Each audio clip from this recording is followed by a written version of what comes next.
Bonjour à toutes et à tous, j'espère que vous allez bien.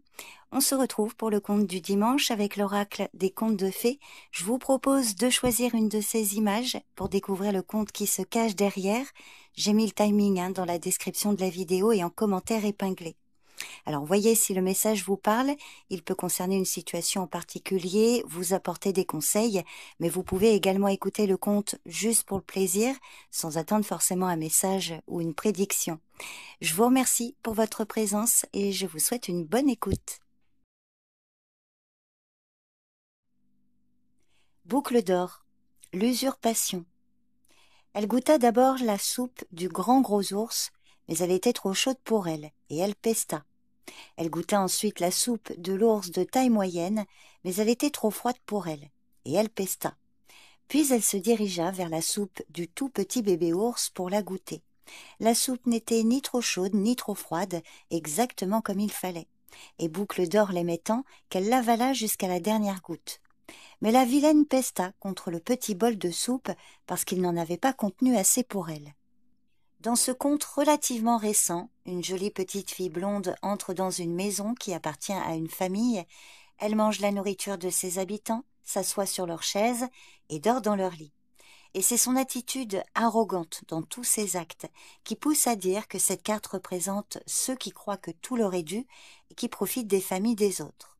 L'égoïste qui s'introduit dans un espace privé et y fait des commentaires à la légère, celui qui s'approprie le territoire d'autrui sans aucune considération des dangers qu'il encourt.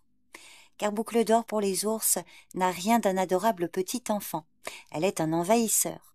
Elle est entrée chez eux sans se gêner, a porté atteinte à leur sentiment de sécurité et a pris ce dont elle pensait pouvoir s'emparer de plein droit, alors qu'aucun des objets dont elle se sert ne lui appartient. Si ce conte est si populaire et nous laisse un souvenir si vif, peut-être est-ce parce que tout fonctionne toujours par 3, du début à la fin de l'histoire. Il fait ainsi allusion au pouvoir du chiffre 3. Il y a 3 ours, chacun d'eux ayant des affaires personnelles, et cette petite fille gâtée, qui arrive de nulle part et s'en va comme elle est entrée, vient sans crier gare et se sert sans demander. Boucle d'or n'a pas faim, elle n'est pas laissée à l'abandon, elle cherche simplement ce qui serait juste comme il faut pour elle et n'a aucun scrupule à essayer les affaires des autres avant de prendre sans réfléchir ce qu'elle pense être à elle de plein droit. Alors qu'elle croit à tort pouvoir se servir en toute sécurité, elle finit par apprendre que cette façon de penser et de se comporter n'est ni prudente ni noble. Les ours sont forts et très soudés, ils font attention les uns aux autres, et on peut les voir en train de danser ensemble sur cette carte. Boucle d'or veut-elle s'emparer de ce qu'ils ont, leur intimité et leur sécurité, mais elle piétine ce dont ils jouissent et manque de respect. Boucle d'or représente le sentiment d'ayant droit, et c'est ce que vous indique cette carte. Soyez conscients qu'il n'y a rien que nous possédions de plein droit dans ce monde, et que ce que nous avons et chérissons, nous l'avons reçu et nous devons le protéger. Que pour partager ce qui appartient aux autres, nous devons y être invités, et que grandir ne signifie pas s'introduire dans les familles des autres et exiger de l'attention, comme quand nous étions enfants. À maintes reprises dans notre vie, nous tenterons d'accaparer ces symboles d'appartenance, de foyer et de famille, de ce qui est juste comme il faut pour nous. Mais nous devons les acquérir par nous-mêmes. Les ours de ce conte nous montrent ce qu'est une vraie famille. Boucle d'or, en revanche, se comporte comme une petite fille égoïste qui se fiche éperdument des autres. Les ours sont aussi des symboles de notre inconscient profond. La médecine de l'ours est particulièrement forte et puissante. Le monde inconscient, profond et primal représenté par les ours n'est pas respecté par Boucle d'or et cela entrave son chemin vers la maturité. Elle ne peut pas grandir sans avoir de respect pour sa nature profonde et animale. L'ours est très fortement associé aux déesses Diana et Artémis, l'une une mère et l'autre une gardienne indépendante de la forêt et du pouvoir féminin.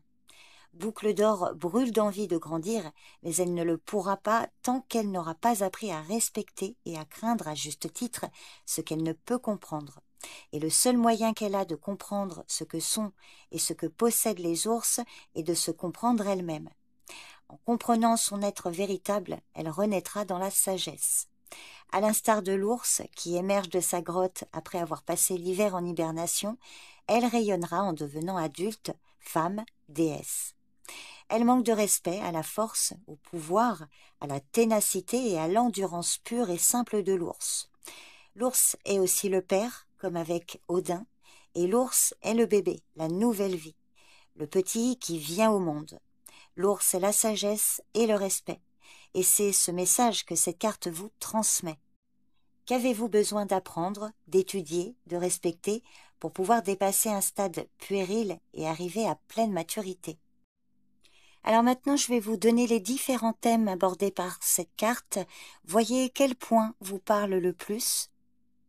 Donc les thèmes abordés ici sont « Les privilèges ne sont pas innés »,« Un espace personnel est violé »,« La recherche de la perfection »,« Une approche immature »,« Une personne manque de respect »,« L'ignorance des limites »,« Le sentiment de supériorité quand l'humilité serait préférable », Demandez la permission avant de prendre quoi que ce soit.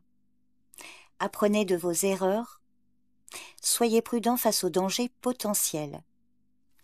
Donc voilà, j'espère que cette lecture vous a plu, vous a parlé éventuellement. N'hésitez pas à me faire un retour. Je vous remercie beaucoup pour votre présence et votre écoute et je vous dis à bientôt. Bye bye. Fair, Brown et Trembling. Les dons. J'aurais une robe aussi blanche que la neige, dit Trembling, et des chaussures vertes aux pieds. La fermière mit le manteau des ténèbres, coupa un bout du vieux vêtement que la jeune femme portait et demanda la robe la plus blanche au monde et la plus belle qui existe, ainsi qu'une paire de chaussures vertes. En un instant, la robe et les chaussures apparurent. Elle les porta à Trembling, qui les mit. Quand Trembling fut habillée et fin prête, elle lui dit « Ce petit oiseau se posera sur ton épaule droite, celui-là sur ton épaule gauche. » Devant la porte, une jument t'attend, au pelage d'un blanc laiteux, avec une selle en or sur laquelle t'asseoir et une bride en or à prendre dans tes mains. Un roi irlandais a 3 filles, qui se prénomment Fair, Brown et Trembling. En français, blonde, brune et tremblante. Fair et Brown sont jolies, enjouées, choyées et gâtées, tandis que Trembling est la risée de tous à cause de sa nervosité, sa timidité et sa réserve, et personne ne mentionne jamais sa majestueuse beauté. Jusqu'au jour où, car il en est toujours ainsi. Jusqu'au jour où elle prend son courage à 2 mains et se rend à l'église où elle n'a jamais le droit d'aller, condamnée qu'elle est à rester à la maison pour faire la cuisine et le ménage, tandis que ses 2 sœurs s'en vont flirter et montrer à tous leurs belles robes. Un jour, en effet, alors qu'elle est seule à la maison, elle reçoit la visite d'une femme très très vieille qui lui demande quels vêtements elle rêverait de porter. Tandis que Trembling décrit la robe de ses rêves, celle-ci est tissée devant elle et offerte par la vieille dame. Elle a un oiseau sur chaque épaule, un beau cheval sur lequel monter. La vieille paysanne lui dit de se rendre jusqu'à l'église, mais de ne pas y entrer. Et ainsi commence le conte féerique de Fair, Brown et Trembling. Si ce conte se présente à vous, c'est qu'il a un message à vous transmettre. Il vous demande de manifester et de créer ce que vous souhaitez, en utilisant la magie et la sagesse des aînés. N'acceptez pas le sort qui vous a été assigné par d'autres et à l'instar de Trembling, surmontez votre timidité, votre nervosité et toutes les humiliations dont vous avez été victime et vous serez aimé pour ce que vous êtes.